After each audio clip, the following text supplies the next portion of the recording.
Un moment qui était très fort, c'est quand on a défilé sur le bateau, sur la scène pour la cérémonie d'ouverture. On était entouré des meilleurs sportifs français et du monde et on était en train de défiler sous la Tour Eiffel devant tout le public français qui était en furie, donc c'était exceptionnel. Et ensuite le premier match qu'on a joué contre la championne olympique de Rio et qu'on a gagné. Et voilà, il y a vraiment ce moment où on gagne le match et la Tour Eiffel qui s'allume, enfin vraiment timing parfait.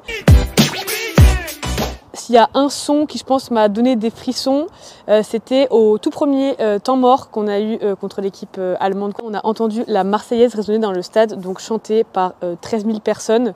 Et là, on s'est regardé, on s'est dit, oh waouh, genre on était face à la Tour Eiffel avec le coucher de soleil. Et je pense que ouais, ce moment, il restera un peu gravé et cette Marseillaise, elle a donné des frissons. Et sinon, notre musique d'entraînement, c'était la musique If you believe, you can move the highest mountain.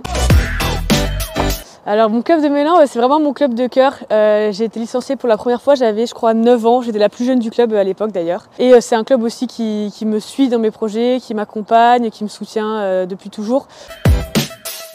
J'ai envie de leur dire merci pour tout ce qu'ils font pour moi. Et c'est vraiment une très bonne ambiance, donc de garder cette ambiance vraiment familiale. Et ça me fait toujours chaud au cœur de retourner les voir.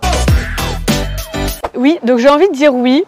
Parce que du coup on était 2 équipes aux Jeux Olympiques de Paris et sur les 4 joueuses il y a aussi Clémence qui est de la région grenobloise. Grenoble principalement était bien représentée parce que la moitié des joueuses étaient grenobloises et ça fait 24 ans qu'il n'y avait pas eu d'équipe féminine aux Jeux Olympiques, donc je pense que c'est une belle réussite pour Grenoble. Le parc Paul Mistral, c'est là où j'ai couru pendant tout le confinement, c'est là où j'ai fait des pique-niques avec mes parents, j'ai joué au volley aussi.